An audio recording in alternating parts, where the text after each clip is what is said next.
Hello and welcome to the Earth Observed podcast, a podcast where I sit down with the founders, technical leaders, and the minds shaping the future of Earth data, geospatial technology, and atmospheric AI across Europe, North America, and beyond. In each episode, we take a vertical dive into a topic chosen by our guests, giving you a front row seat to the ideas, the tools, and the challenges that enable innovation from space to subsurface and everything in between.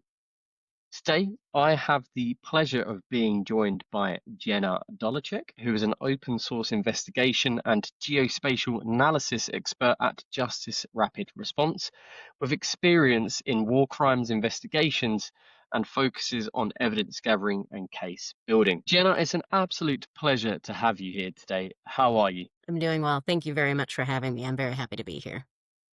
As am I. As the title suggests, accountability from above. So much mystery around that, but I am, very, very excited to be discussing some of the work that you've been doing and more today. I guess rather than go all in into this particular episode and tell everyone what we're going to be talking about, can you just give us a slight hint?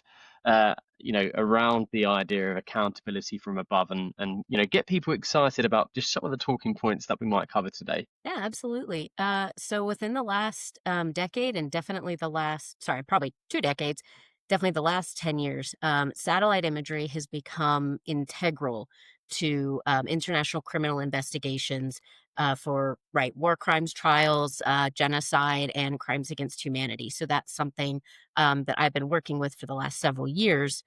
Is using satellite imagery for that, for justice and accountability purposes. Awesome. Starting from the beginning, what first drew you to using satellite imagery and technology as tooling for human rights and justice? Well, it was really a kind of a long road. I sort of became obsessed with satellite imagery when I discovered Google Earth a long time ago. And I would just spend hours and hours and hours just discovering the world, essentially. And then when I was in my kind of bachelor's, that's where I decided I wanted to go into human rights. Didn't know in what way. There were so many different avenues, so it still took me another several years, to kind of decide, and it was actually in my LLM program at the University of Essex, where I was focusing on humanitarian law, and the Human Rights Center had a human rights clinic, and in that clinic, one of the programs was Amnesty International's Digital Verification Corps. So I was part of the very first cohort of that program back in 2016. So me and three of my colleagues were trained by Sam Warwick, formerly of Amnesty International, now at Human Rights Watch, Elliot Higgins, a Bellingcat, Christoph Kettle, who's now at the New York Times and Visual Investigations team, and several others. And so we were very lucky to get on the ground and get hands-on training from these amazing individuals who taught us how to not only investigate social media, the open source sort of part, but also use and interpret satellite imagery to help prove potential war crimes, crimes against humanity, or even other human rights violations. We also worked on police brutality in Africa and hate crimes in the U.S. So it can be used in a variety of contexts. But that was probably a 20 years in the making, essentially. So when I was in that training, that's when I really realized that this is what I want to do. I'm a nerd. I love satellite imagery. I love science. And so I really love being able to use those tools for human rights and for justice as well. Absolutely. And I've been having a look and we've actually had a conversation prior to this about some of the work that you're doing and really it is truly amazing. I also love the fact that you went to the University of Essex, which for those who don't know is actually only down the road from me, and that was definitely one of our common grounds, is that I was only 25 minutes away from actually where you would have studied this. I love the fact that a university so close to home, quite literally for me, has been kind of the grounds of where you would have attained a lot of this knowledge, where you would have studied your craft, really holds a special place in my heart, indeed. I guess moving forward then, how does satellite imagery actually become evidence in court for war crimes, environmental crimes, or I don't know, corporate accountability for that matter? Yeah, so they can be used in kind of a variety of ways, but it essentially goes through the same process regardless of sort of topic. So, if we want to talk about airstrikes or arson attacks, which are very common in Myanmar, for example, we can use before and after imagery to show the extent of damage. And it's not necessarily the extent of damage that's important. It's proving that it happened to civilians. It was in a civilian area. It wasn't near any sort of military facilities. There's also debate and discussion around, kind of military necessity, collateral damage, things like that. But the important part is we can show that it was a civilian area and primarily affected civilians. So that's one of the biggest, most important pieces when it comes to war crimes and crimes against humanity. Um, with crimes against humanity, we have to establish widespread and systematic. Now, that doesn't necessarily mean geographically widespread. It doesn't have to mean the entire country or even entire region. There's quite a bit of wiggle room there. There's not necessarily a threshold, and for good reason. But imagery can help us show that. A lot of mapping and even refugee and IDP flows, internally displaced people flows, things like that. So we can also show the consequences of what happened as well. So a lot of times when I was at the UN, we worked with UNISAT, which is the UN satellite program. And the higher ups in UNISAT are a lot of times expert witnesses and have given testimony in these cases. And sometimes judges have technical questions, how the image was processed, how it's sensed, all those kind of basic questions. But then also maybe questions on interpretation and analysis. How did you come to the conclusion, particularly with maybe determining bomb craters? Are you sure, this measurement is accurate? Is this actually what it shows? Is this not just kind of a burn scar from, maybe a large bonfire or something like that? So they have to go in and answer these questions. But as long as it's, essentially, right, you can track the chain of evidence is the same way you would any other kind of evidence, preserve it and be able to explain it. You can use it the exact same way as other evidence. But like everything else, it mostly doesn't stand on its own. Almost every case, has corroborating evidence, victim and witness testimony, photo and video, satellite imagery, documents, things like that. So it's incredibly useful, but you still need all the other contextual information that goes with it to give it that larger context and meaning, and where it sits within the case. Going back to the satellite imagery evidence that would be held up in court, I'm keen to understand, given my fascination with machine learning, and to try and decipher whether what people are looking at is, for example, either a bonfire and kind of a singed ground, or actually it is a war crime or some form of crime, arson, for example.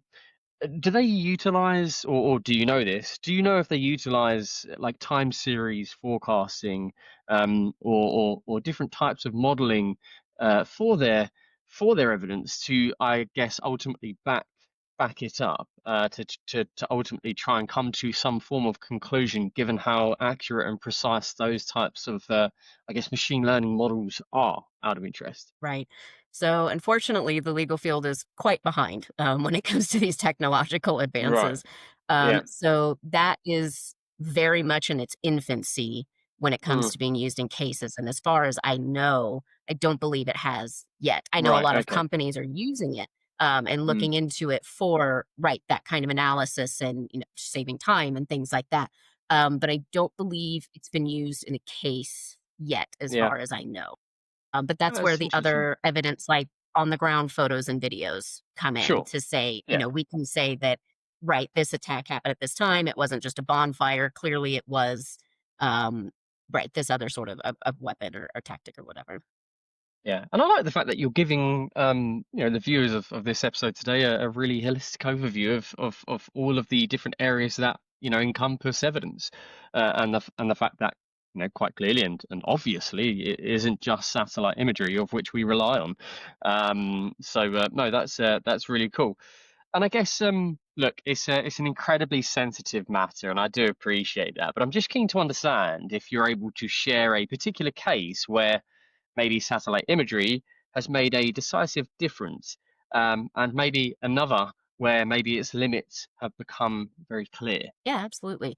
Um, in every case, it's definitely had its challenges, whether from the defense or whether from judges or whatever.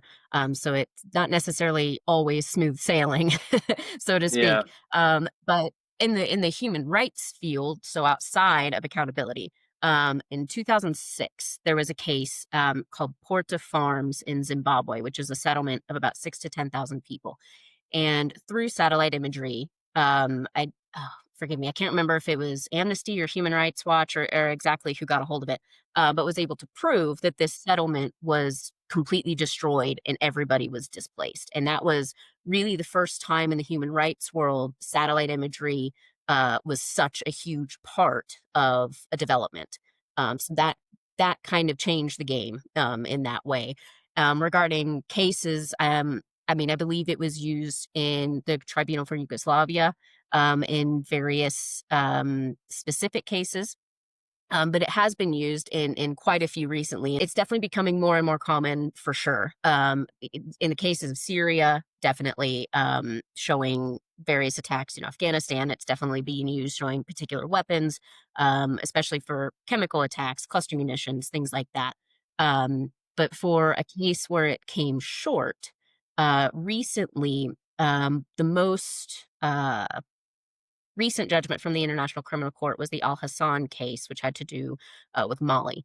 And it was one of the first to include cultural destruction, which is kind of getting more attention recently. And there was an instance where a landmark was destroyed. And prosecutors were attempting to charge Al Hassan with cultural destruction. So you could very clearly see in the imagery, the before and after, that the monument was absolutely destroyed. And there was documentation over it being, a historical and cultural monument within Mali as well. I don't believe it was UNESCO protected, but it doesn't have to be considered a cultural monument that should be protected. Um, but the problem was the prosecutors couldn't necessarily, at least not to the judge's standard, exactly connect Hassan with having direct criminal responsibility for that act. So although the satellite imagery was very clear and showed what it needed to, again, it wasn't the only it didn't work as a standalone piece. You still needed the other corroborating evidence to show he either gave the order to destroy it or had knowledge of it and didn't prevent it, or something to that extent. So that was a little unfortunate, but at least that was a start. And Mm. it shows why satellite imagery is excellent at showing where, when, and what, but not necessarily who, and also not necessarily how, and definitely not why. So that's where you need to still shore it up with all the other evidence that you can. Yeah, yeah, absolutely. You can look at a satellite image, but of course you do need context to back that up. I guess as well, in more recent times, Gaza. I don't think we can go throughout this entire episode without mentioning it. I think what was it? Google Earth recently in the past few months actually updated images, on the ground of the destruction of Gaza, and it gives the public user, like me, like you, I guess, the opportunity to see what is actually happening. We are prone to all of these media outlets, with their own agendas, of course, trying to dictate and control a particular narrative. But ultimately, the common ground is what we see in those images and how horrifying and mortifying it really is. Can you maybe give us a little bit more context on, maybe why it would have taken so long for Google to actually update those images, maybe some of the bureaucracy around actually updating those images, and I guess as well, and another part of that question is, how much corporate responsibility, I guess accountability, is there from big tech like Google to ultimately shed light on these matters and to bring it to pretty much everyone's attention? That's a really great question, and honestly, I'm not sure I'm the person to answer that. I mean, No, I think fair I have a enough. lot of questions for Google on when and where they update their imagery because I work on areas that haven't been updated for a year or more. So, Right. Yeah. um, but there very well could be a political element to them deciding when to upload or update their imagery, essentially. So that I'm not quite sure, but. Um, in that vein, UNISAT has done an insane amount of work on damage assessments in Gaza, and they've done excellent damage assessments and analysis. And I think whether it's UNISAT, whether it's Google Earth or whatever, using satellite imagery in this specific context really helps people understand the scale. Because you can put Gaza into context. It only takes however a few handful of hours to drive, north to south, which kind of helps people give it a bit of an understanding of size. But when you see those images and that there's no standing buildings, it's just rubble for miles. I think that really helps hit home the extent of the damage, the size of the area, how small it is, and that there's very few places for people to go. So it's extremely important that that imagery gets out. Um, I'm not sure necessarily that it matters who it's by, as long as it's accurate. Um, so yeah, I would like imagery to be much more frequent and not political for Yeah. sure. But it's still important, yeah, that everybody has access to that information. And even in the legal world, there's debate over satellite imagery, photos, videos, called basically the seeing is believing bias. That if you can show a sort of visual that will make people either believe it more or convince them. And part of me is like, well, I mean, yeah, that's kind of how that works. As long as you can show, again, if you can authenticate it, verify it, and corroborate all the other details around it, of course. So there is still even bias in using that stuff, kind of in proceedings or for human rights or even political gains. Yeah, absolutely. I guess I'm keen to understand as well. We've spoken about satellite imagery, and we've spoken about all of the other combining sources of data to ultimately provide a 360 context to whatever we are investigating, for example. But I'm just keen to understand, aside from satellite imagery, what the key tools and methods you rely on most and how I guess you combine them with on the ground sources like witness testimonies, social media. Give us an overview of how that actually works. Yeah, it very much depends, kind of who I'm working for or working with. So at the UN, we had access to UNISAT, so they sort of did a lot of that kind of for us. But as the sort of in-house geospatial manager, I still use Google Earth, Sentinel Hub, now Copernicus. We heavily rely on NASA firms, their fire management information system, information management system firms, especially to corroborate arson attacks. That's been a massive tool working on Myanmar, whether at the UN or whether for Myanmar Witness. So in the spirit of sort of open source as well, we do like to stick to open access data. So even though we may have access to other resources depending on where I'm working, I do still very much like utilizing open data. And just because that's what everybody else has access to as well. So you want to say, hey, you can go and see this stuff, in these places, even if you don't have access to, Maxar imagery or somebody else. So when I'm working with NGOs, again, we tend to stick to the open access aspect, largely because of funding. A lot of these organizations just do not have the funding to contract with larger vendors or outsource their analysis, damage assessments, things like that. So a lot of us have had to become proficient in some of those practices with open sources, just because that's what we have access to.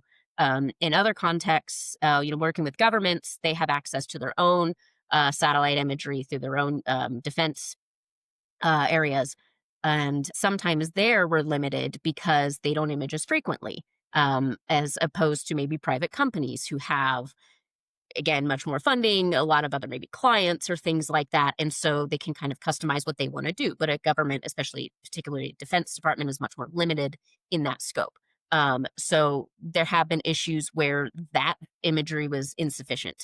So then I had to go and recommend, or not recommend, but look at free imagery sources to see if we could find something better, or closer to the date or better resolution or something like that. But I think, yeah, Google Earth, Copernicus, NASA firms, OpenStreetMaps, Mapillary, which is basically a alternate version of like Google Street View, which a lot of times has imagery where Google Street View doesn't. Any sort of tool like that we use almost daily, essentially. Nice, nice. And beyond the realm of conflict, um, giving a nod to climate and environmental issues, how is satellite imagery being used to hold, and we've spoken about this on a few occasions now through this episode, how is satellite imagery being used to hold corporations and governments, for that matter, accountable for these environmental crimes? I guess you could, you know, talk about the likes of deforestation, and so on. Yeah, that was one of my examples. Is we can obviously the extent of illegal deforestation. We can see public announcements or government documents that say either this is a protected area or there's been an agreement to stop logging in this area, and then we can obviously show that it's still happening. Now, whether or not it's still happening, maybe by that same country or company, is different, but we can show it's still happening. It's same for oil spills. We can see the extent of that damage. Um, right. So kind of in that vein, essentially, we can just show that it was happening, but potentially who caused it, or didn't prevent it, or skirted safety regulations. So then, yeah, the environment. Right now, a big test is Ukraine showing the effect of conflict on the environment. A lot of their forests have been destroyed because of fighting. Now there's hundreds or thousands of kilometers of fiber optic cables left behind certain types of drones. We could see the extent of the Kakhovka Dam bombing and the flooding of that area. And even kind of a more interesting one that hasn't been talked about so much, or not since it happened, was Russian forces taking their heavy equipment through the red forest of the Chernobyl exclusion zone, and we could see how much radioactive particles and just radiation was stirred up from them going through that area. And there were, probably at least a handful of Russian soldiers that died because they went through that area and got radiation sickness. But that's something Right. we can even see with certain types of satellite imagery. So it's you still have to have the other evidence to connect those companies to that wrongdoing, or again that they had knowledge and didn't prevent it, or were working with other groups that then caused that environmental damage or had something to do with it. So that's Lafarge. The Lafarge case in France isn't about environmental damage, but they were working with terrorist organizations essentially. So you still have to connect all those dots and bring it all together. And of course, as well, beyond environmental, arson, beyond conflict, I know of companies that are utilizing satellite imagery to detect dark fleets that are operating illegally on the water in the oceans. So, satellite imagery really is fantastic in so many different ways, from security to kind of proactivity and prevention, of course, to uncover the real truth of particular conflicts and environmental crimes. So very very interesting indeed. And we're speaking about open access and open source data today. You know, why is open access and open source data so vital in this field, and what challenges remain in terms of access, frequency, or resolution? I know that you've highlighted this particular area of the conversation on a few occasions now, but I kind of want to go deeper into this area. Given the fact it is so vital, what challenges do remain? Yeah, I personally believe in a human right to information. I, don't like any kind of censorship or even paywalls or anything like that. I think information is a human right and should be accessible to everyone. Um, but further, I mean, the open source, open access part is really, really critical for NGOs who don't have a lot of funding, but even, kind of citizen human rights defenders and advocates that maybe aren't a part of an organization, or, they do it on their own time because it's important to them.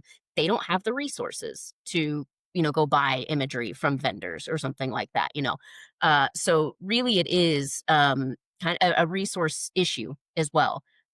So, I recently came across Common Space's initiative to make imagery for humanitarian uses much more accessible, excuse me. And I mean, that would just be a game changer, because as amazing as, Google Earth is, as great as Planet imagery is, I mean, they also really made a change with the affordability and accessibility of satellite imagery. And that has been a game changer for several projects that I've worked on. But they still have gaps.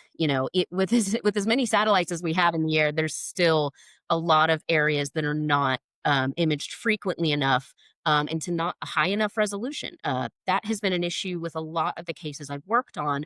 Is it may have been imaged at the right time, but we can't see anything. It's the resolution just is not there. It's not usable. Or in the case of Myanmar, having a rainy season for several months of the year, there's a whole gap of a year that we can't see anything. And so then we rely on photos and videos from people on the ground. And Mhm. when you're not working with victims and witnesses, like you might be with the UN, if you're at an NGO and you don't have access to people on the ground, then we need that content on the internet or social media so that we can still see what's going on when we lose satellite imagery for a good chunk of the year. Yeah, But that's where, like SAR imagery would be incredibly helpful. Is getting around uh, those pesky clouds a lot of the yeah. time. I was going to Um, mention that. but Yeah, really, I yeah, was. it's a resource issue above all. Yeah, absolutely. I was Bill and the team over at Common Space doing some fantastic work there, and yeah, no, absolutely. I completely agree with that. So, looking ahead, um, and as we wrap up today's episode, I'm keen to understand, what advances or collaborations would most change the game for justice and accountability? You've mentioned common space already. We've spoken about how vital open access and open source data is.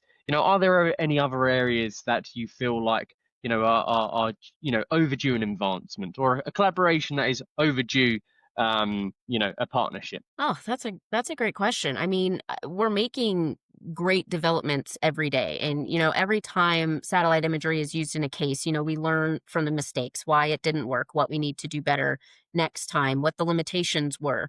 Um, whether it's resolution or frequency or just not the corroborating evidence, or something like that. So it's getting better. It's being used much more often. At this point, I'm not sure there's a case that doesn't have it. From what I've been working on, from what I've seen. Um, I think it's common space is probably the biggest one, I can think of, in terms of, yeah, developments and partnerships and things like that. But yeah, just making it more accessible, getting it into people's hands, making sure everybody that needs it can get their hands on it. And do you feel like your work, your experiences have shaped the way in which you view the world today? Absolutely. I mean, I don't think there's really anything that happens in anybody's life that doesn't shape, right, who we are and how we see things. Of It's course. definitely opens your eyes, definitely challenges thoughts you may have had, your worldview. I mean, in this field, I mean, even your morals and ethics, can kind of be shaken to the core, given the things that we look at and that we know and that we see. It can be very, very difficult. A lot of us kind of have some existential or philosophical crises about it at times. Especially given kind of the way things have been going the last few years. It does very much kind of test your physical, mental, emotional, and moral resolve at times. But then Hmm. at the same time, when we do have the successes, when we do have our wins, no matter how small, that definitely helps and helps keeps us going and is why we keep going. I've had a lot of secondary trauma training. So kind of mental health support when it comes to looking at graphic imagery. But we all confront the same things when we just watch or listen to the news. Even looking at a static image of the destruction of Gaza with nobody in it, your mind, you can still add the human element. You still Of know that course. nobody's there or that there's even people trapped under that rubble. So it's right. Even a static image, even in black and white, that's very disconnected, absolutely can still have an impact on you. So it's important for all of us to stay mentally healthy and safe and have our support group or support network or just methods, coping mechanisms, no matter what we're doing right now, because yeah, things are kind of difficult for everybody. So Yeah, well said. Well said. No, I love that. I really, really love that. And well, look, Jenna, appreciate that. honestly, I could speak to you for a long, long time. It has been an absolute pleasure having you on today's episode of Earth Observed. I greatly appreciate that. Thank you very much. It means a lot. Hello, and thank you for watching today's episode of Earth Observed, powered by DeepRec AI. If you're interested in joining me for an episode of your own to discuss a topic of your choice, do get in contact with me. And of course, if you are looking to scale your team within geospatial, Earth data, or atmospheric AI, please do get in contact. I'd love to understand how I can support you. Until next time, have a great day.